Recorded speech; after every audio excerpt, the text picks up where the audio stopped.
Halo para pencinta sepak bola tanah air, kembali lagi bersama saya di kanal kesayangan kita. Kali ini kita akan membahas sebuah topik yang sedang panas-panasnya. Kontroversi di balik kelolosan Qatar dan Arab Saudi ke Piala Dunia ke-2026, banyak yang merasa ada kejanggalan. Dan suara kritis datang dari sosok yang tidak asing bagi kita. Mantan pemain PSM Makassar, Anco Johnson. Dunia sepak bola Asia kembali dihebohkan. Dua raksasa Timur Tengah, Qatar dan Arab Saudi memang sudah memastikan tiket mereka ke Piala Dunia ke-2026, tapi proses kelolosan mereka di ronde keempat kualifikasi zona Asia menyisakan banyak tanda tanya besar. Apakah ini murni karena kualitas, atau ada faktor lain yang bermain di baliknya? Mari kita bedah bersama. Sorotan utama tertuju pada status Qatar dan Arab Saudi sebagai tuan rumah untuk grup masing-masing di ronde keempat. Ini bukan sekadar laga biasa, ini adalah fase penentuan nasib. Fase paling genting untuk meraih mimpi berlaga di panggung dunia. Tentu saja, bermain di stadion sendiri, di depan ribuan pendukung fanatik, adalah sebuah keuntungan yang tidak bisa dianggap remeh. Atmosfer, dukungan, hingga familiaritas dengan lapangan, semua menjadi faktor pendongkrak mental yang luar biasa. Namun, bukan hanya itu yang menjadi masalah. Anco Johnson, dalam sebuah wawancara di program Football Praat ESPN, menyoroti sebuah ketidakadilan yang sangat mencolok waktu istirahat. Coba bayangkan, Qatar dan Arab Saudi mendapatkan jatah istirahat selama 6 hari penuh sebelum laga penentuan mereka.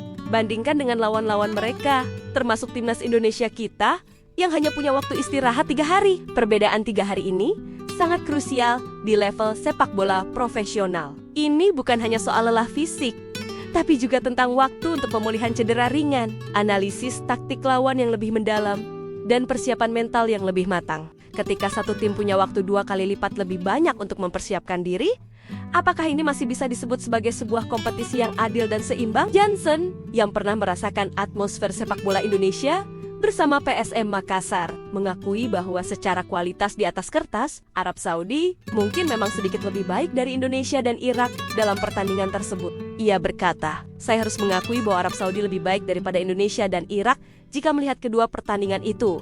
Namun, ia dengan tegas menambahkan bumbunya. Tentu saja sangat membantu jika Anda bisa bermain di negara dan stadion Anda sendiri, mendapatkan istirahat seminggu, sementara tim lain hanya 3 hari.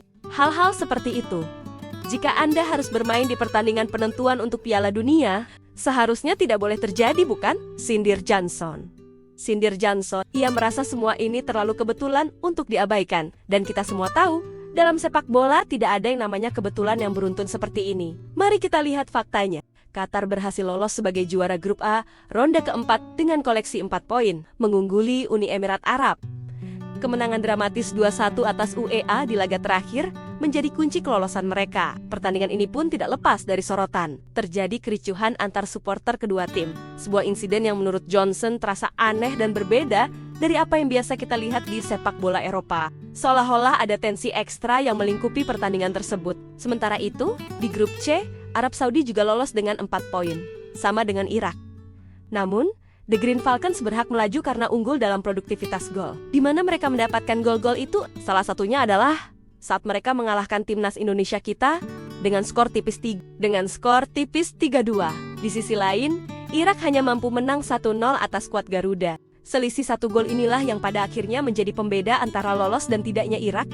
1 gol yang sangat menentukan, yang lahir dalam sebuah sistem kompetisi yang dirasa tidak seimbang. Pertanyaannya sekarang, apakah hasil akhir akan berbeda jika semua tim mendapatkan perlakuan yang sama? Bagaimana jika semua pertandingan dimainkan di tempat netral? Atau setidaknya, bagaimana jika semua tim memiliki waktu istirahat yang setara? Mungkin saja Irak yang akan lolos, atau mungkin UEA yang akan berpesta. Kita tidak akan pernah tahu jawabannya. Namun, yang pasti, situasi ini meninggalkan noda pada integritas kualifikasi Piala Dunia zona Asia. Keputusan untuk memberikan keuntungan sebagai tuan rumah plus jadwal istirahat yang lebih panjang kepada Qatar dan Arab Saudi adalah sebuah preseden yang kurang baik. Ini seakan mengirimkan pesan bahwa ada tim-tim yang mendapatkan privilege atau keistimewaan, sementara yang lain harus berjuang dengan kondisi yang jauh lebih berat.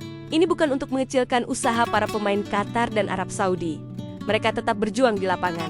Namun, sistem yang ada di sekitar mereka jelas memberikan keuntungan signifikan yang tidak bisa kita tutup mata. Sepak bola adalah tentang fair play, tentang kesempatan yang sama bagi semua orang untuk membuktikan siapa yang terbaik di atas lapangan hijau. Ketika prinsip dasar itu mulai goyah karena faktor-faktor di luar teknis, maka esensi dari olahraga ini pun ikut terancam. Anko Johnson sudah berani bersuara. Ia melihat ada yang aneh dan terlalu kebetulan dalam semua ini. Sebagai penikmat sepak bola, kita juga patut bertanya, apakah ini format yang kita inginkan untuk menentukan wakil Asia di panggung termegah? Apakah kita rela melihat tim-tim harus berjuang melawan jadwal yang tidak adil, selain melawan lawan di lapangan? Semoga ini menjadi bahan evaluasi serius bagi para pemangku kebijakan sepak bola di Asia untuk kedepannya. Bagaimana menurut kalian? Apakah kalian setuju dengan pendapat Anko Johnson bahwa ada kejanggalan dalam kelolosan Qatar dan Arab Saudi? Ataukah kalian merasa ini adalah hal yang wajar dalam sebuah turnamen? Saya ingin sekali mendengar pendapat kalian semua. Tuliskan pandangan kalian di kolom komentar di bawah ini. Mari kita berdiskusi dengan sehat dan membangun. Terima kasih banyak sudah menyimak video ini dari awal sampai akhir. Jangan lupa untuk memberikan like jika kalian suka dengan pembahasannya. Dan yang terpenting, klik tombol subscribe serta aktifkan lonceng notifikasinya agar kalian tidak ketinggalan konten-konten menarik seputar dunia sepak bola lainnya dari kanal ini. Sampai jumpa di video berikutnya. Tetap semangat, dukung sepak bola.